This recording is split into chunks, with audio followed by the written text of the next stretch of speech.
जो अपने अंदर और सबके अंदर अपने इष्ट देव को देखता है, कहीं न्यूनाधिक नहीं, कहीं छोटा बड़ा बुरा भला नहीं देखता, अपने अंदर और सबके अंदर अपने ही आराध्य देव को देखता है।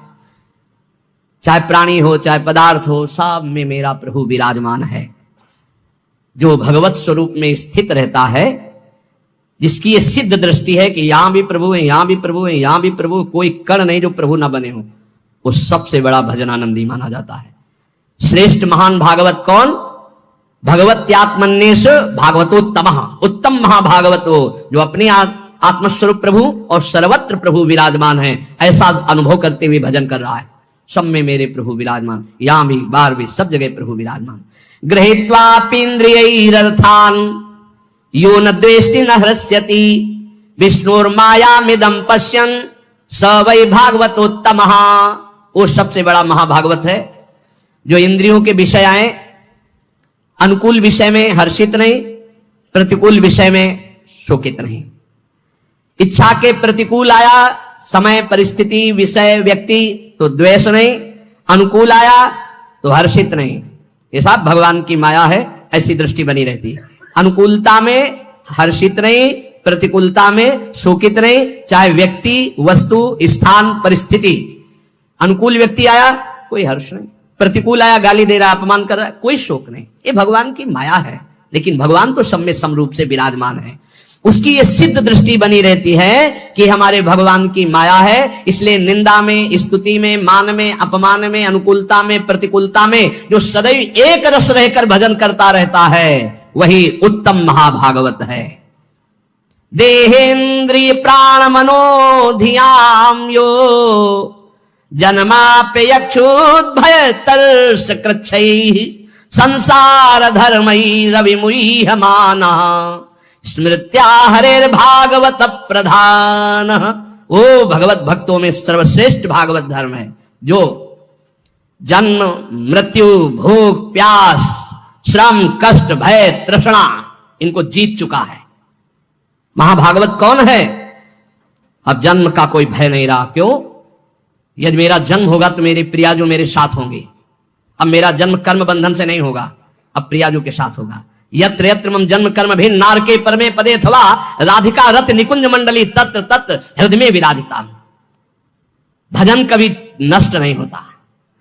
अगर चूक हो गई किसी को भगवत प्राप्ति नहीं, तो अगला जन्म जो होगा महाभागवत के रूप में, वो ब्याज सहित भजन। जैसे हिरण में फंस गए तो अगला जन्म हिरण का, पर हिरण के ही रूप में ऐसा भजन हुआ, अगला जन्म ब्रह्मबोध संपन्न महापुरुष के रूप में। उन्हें कहीं वेदांत पढ़ना नहीं पड़ा, जन्म से ही ब्रह्मबोध। भजन ऐसा प्रभावशाली। जन्म का भी भय खत्म, पता नहीं मेरा जन्म हो कि ना हो। वैसे तो पक्का पता चल जाता है अपने को कि अब खत्म हो गया, अब नहीं होगा। अपने को जब पेट छक जाता है तो दूसरे से प्रमाण नहीं होता, जाने मोरी छाती, अब हमारी जगह नहीं रह गई, भर गया पेट, पता चल जाता है।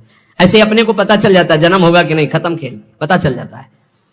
और मृत्यु का भी भय नहीं। जैसे विशाल हाथी गजराज के गले से फूलों की छोटी माला टूट के गिर जाए, उसे पता न चले, ऐसे भक्तों की मृत्यु होती है। जन्मत मृत दुसा दुख हो, भक्तों को ऐसा कष्ट नहीं होता। जो जन्म पर और मृत्यु पर विजय प्राप्त कर लिया है, और जो भूख और प्यास पर, भूख प्यास ये व्यथित करते हैं, ये प्राणों का धर्म है, मेरा नहीं, धैर्य पूर्वक जो सह लिया गया। ऐसे जीवन में बहुत समय आए, बहुत समय, एक दो दिन नहीं, बहुत समय आए। प्राय सच्चे कहते हैं, शायद आपको विश्वास न हो, वृंदावन के सिवा मुझे कभी रसोई में बैठकर भोजन मिला हो ऐसा पूरे जीवन में कभी याद नहीं। कभी ये ऐसे किसी गांव नगर में प्रवेश करके किसी रसोई में बैठना, गंगा का किनारा छोड़ना तो था ही नहीं। और काशी में तो घाट में ही किसी की रसोई में कि बाबा ऐसे बैठे हो गरम गरम बनता, कभी जीवन में नहीं ऐसा। कई दिन पर उत्साह ऐसा बढ़ता, मुझे भगवत साक्षात्कार करना है, इस बात का उत्साह किसी बात से फर्क नहीं पड़ता था। कभी ऐसे नहीं कि ऐसे बिल्कुल शोकग्रस्त कि कई दिन भोजन नहीं मिला, तो नवीन उत्साह नहीं, जैसे भगवान रखते हैं, बहुत आनंदमय जीवन। और गंगा जी में हमने एक विशेषता पाई है, माँ गंगा का ऐसा जल है कि वो सब पुष्टता देता रहता है। कई दिन भोजन न मिलने पर भी शरीर हमारा कभी क्षीण नहीं हुआ, और एक दिव्यता रहती थी, एक पुष्टता रहती थी। कमंडल भर करके गंगा जल पिया तो ऐसा मानो माँ का दूध पिया हो, ऐसा बल उसमें रहता था। ये मतलब 10 वर्ष का अनुभव है, 10 वर्ष का अनुभव। जब लक्ष्य बन जाता है भगवत प्राप्ति, तो भूख प्यास भी नहीं सताती। यही भागवती कृपा का बल होता है, कोई फर्क नहीं पड़ता। क्योंकि अंतर में जो हमारा निरोग स्वभाव, निरोग विचार, निरोग अवस्था है, वो हमें बचाए हुए है। और अगर हम इस रोग में होते तो बहुत परेशान हो जाते, फिर कुछ नहीं होने वाला। भूख और प्यास ये केवल लक्ष्य के बल से सहा जाता है, लक्ष्य का। और फिर जब आनंद की अनुभूति होती तो इसकी कोई चिंता ही नहीं रहती। परीक्षित जी कह रहे हैं महाराज श्री सुखदेव जी से कि एक दिन की प्यास ने इतना विकल कर दिया था कि ब्रह्म ऋषि ने आंख नहीं खोला तो मरा हुआ सांप उनके गले में डाल दिया। और कई दिन हो गए हमने ना अन्न पाया है ना जल पिया, क्योंकि आमरण अनशन व्रत है। पर यह भूख प्यास मुझे बिल्कुल कष्ट नहीं दे रही, क्योंकि आपके श्रीमुख से निकली हुई कृष्ण कथा अमृत पान करके मेरा हृदय आनंदित हो रहा है। फिर श्रम, किसी भी तरह का कोई भी श्रम आपको परास्त न कर पाए। दिन भर आप लगे रहें पर आपको ऐसा महसूस ना हो कि बहुत थक गया। अगर यह महसूस होता है तो दो बातें नोट कर लेना, आप ब्रह्मचारी नहीं हैं और आपका लक्ष्य भगवत प्राप्ति नहीं है। दो बातें नोट कर लेना। अगर दो बातें हैं, भगवत प्राप्ति और ब्रह्मचर्य ठीक है, तो यह शब्द नहीं आ सकता कि बहुत थक गया। शरीर स्वस्थ होना चाहिए। अगर रोग ग्रसित है तो बात अलग है। और कष्ट, भारी से भारी पीड़ा के समय भी एक आनंद की गुफा है अंदर। भजनानंदी महात्मा उस आनंद की गुफा में वातानुकूलित कक्ष में रहता है, बाहर आग लगी लग ले दो। कष्ट की भारी स्थिति में भी एक आनंद की स्थिति होती है, जिसमें बड़े बड़े गुरुजन विराजमान रहे। पूज्य महामहिम श्री गुरु अर्जुन देव जी महाराज, गुरु तेग बहादुर जी महाराज, श्री ठाकुर हरिदास जी, प्रहलाद जी, मीरा जी, नरसिंह मेहता, ये बड़े बड़े महापुरुष उसी गुफा में, आनंद गुफा में मस्त है। बाहर से आग लगाई जा रही, बाहर से कष्ट दिया जा रहा है, विष पिलाया जा रहा है। वो आनंद गुफा के अंदर भी है। उसका दरवाजा खोल लीजिए, वो दरवाजा खुलता है नाम जप से। जब पहले पाप नष्ट हो, ज्ञान प्रकाश हो, अंधकार हटे, तो ही आपको दरवाजा मिल जाएगा। सोई अंदर चले जाइए, अपने स्वरूप में आ जाइए, कोई भय नहीं। नैनम छिंदन्ति शस्त्राणि नैनम दहति पावका न चैनम क्लेदयन्त्यापो न शोचयति मारुता। ये आपका स्वरूप है, कोई कष्ट आपको छू नहीं सकता। और फिर भय, भय किस बात का? सर्वत्र मेरा प्रीतम है, तो भय किस बात का? और तृष्णा, ये बहुत खतरनाक डाइन है तृष्णा। भोगे हुए भोग को पुनः भोगने की चाहत का नाम तृष्णा। ये मारे है पूरे संसार को। भोग भोग के मरने लायक हो गए, फिर भी भोग। शरीर जन्म मृत्यु, भूख प्यास प्राणों का धर्म, श्रम कष्ट इंद्रिय मन का धर्म, भय बुद्धि का धर्म, तृष्णा गलत स्वभाव।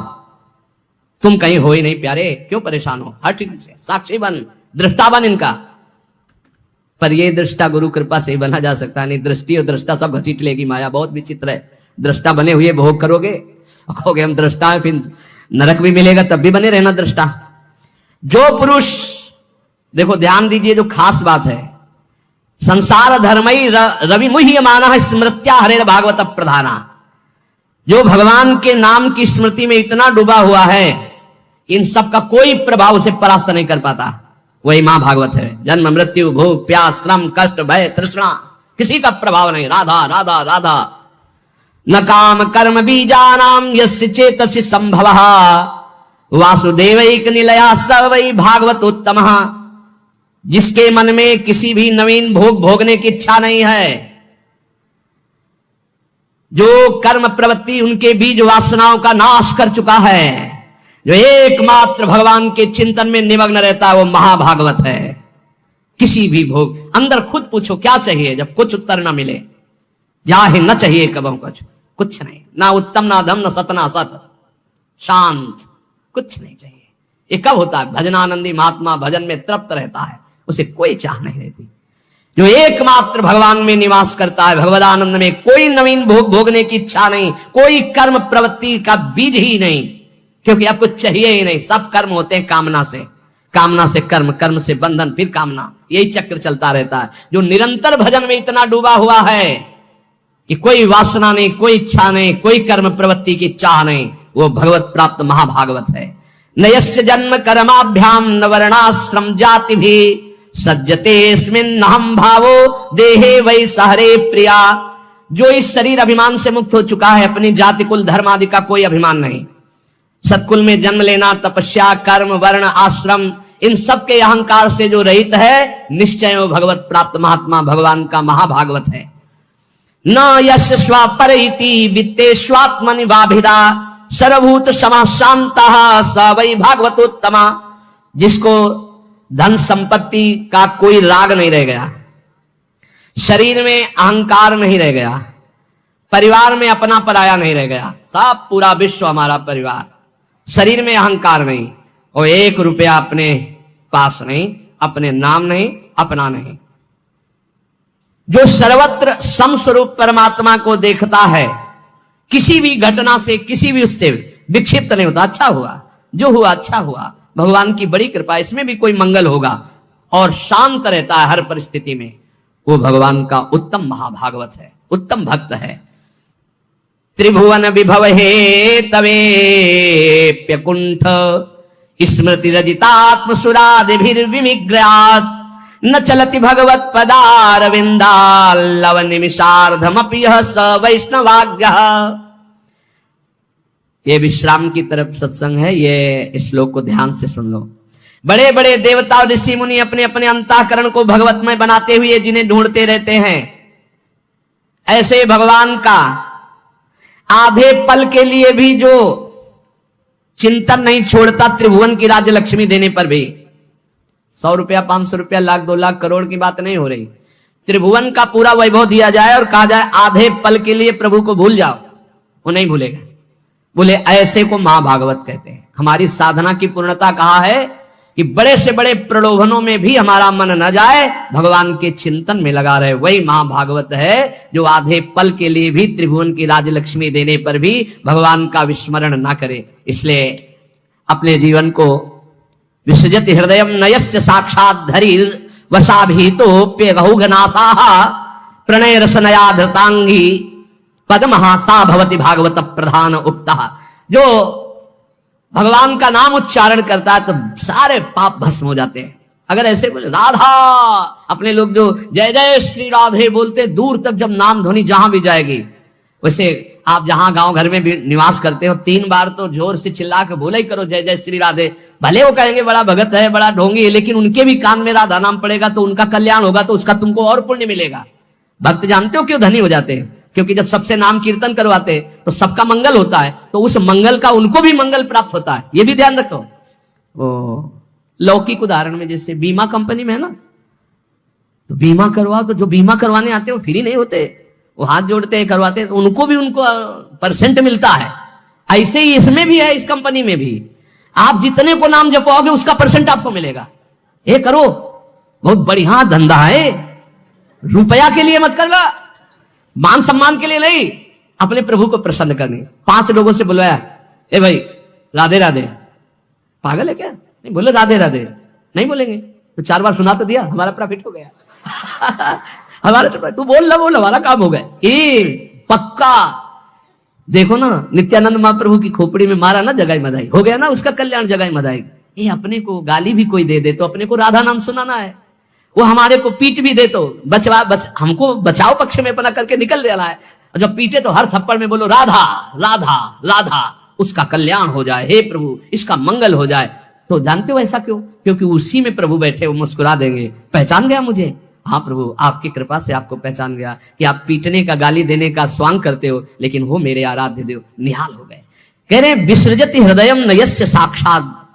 जो अपने प्रभु का कभी विस्मरण नहीं करता तो साक्षात हरि यहां प्रकाशित हो जाते हैं। जो अपने प्रेम से उनके चरण कमलों को बांध रखा है, ऐसे कोई महाभागवत कहते हैं। पूरे महाभागवत का सिद्धांत यह है, सर्वत्र अपने भगवान को देखना और भगवान की याद में डूबना, खुद स्मृति में रहना, दूसरों को याद दिलाना। देखो भक्तों का एक प्रभाव होता है, निकले तो चाहे कोई उपहास में कहे ए बाबा राधे राधे, निकला ना राधे राधे, ए बाबा जय श्री राम, ऐसे भले उपहास में भी बोले तो उसको भगवान की याद आएगी। भगवत भक्तों का ऐसा प्रभाव होता है। अपने सत्संगियों को चाहिए घर में कीर्तन करो, अपने घर वालों को 5 मिनट नाम जपना सिखाओ, अपने बच्चों को बैठा लो 5 मिनट नाम जप करवाओ, नहीं तो यही पिटाई करेंगे तुम्हारी जवान होके। इनको संस्कार दे रहे हो आधुनिक, और आधुनिकता में रजोगुण तमोगुण बढ़ता चला जाएगा, तो यही तुम्हारे सामने जब नशा पी के आएंगे तो तुम्हें गाली देंगे। इनको सिखाओ धर्म, इनको सिखाओ नाम जप करना, इनको अध्यात्म की बातें सुनाओ। ये अच्छे राष्ट्र भक्त, ये अच्छे मातृ पितृ भक्त, जिनके हृदय में भावना शुद्ध होती, वो सबका मंगल करते हैं। ये नाम का धंधा शुरू किया जाए, वैसे शुरू तो है लेकिन आप लोग और सहयोग दो। 10 तुम नाम दिलाओ, 10 तुम नाम दिलाओ, तो 10 का तुमको और प्रॉफिट होगा, तो तुम्हारा भजन और बढ़ेगा और 10 का मंगल होगा। भले वो ना बोले तो नजदीक से निकले राधे राधे, वो ऐसे देख रहा है गुस्सा से मानो भस्म कर देगा। आप फिर बोलो राधे राधे, डरती हुई राधे राधे, उसका मंगल होगा। एक करके देखना, हम सही कह रहे, बहुत प्रॉफिट हो जाएगी, बहुत जल्दी धनी बन जाओगे।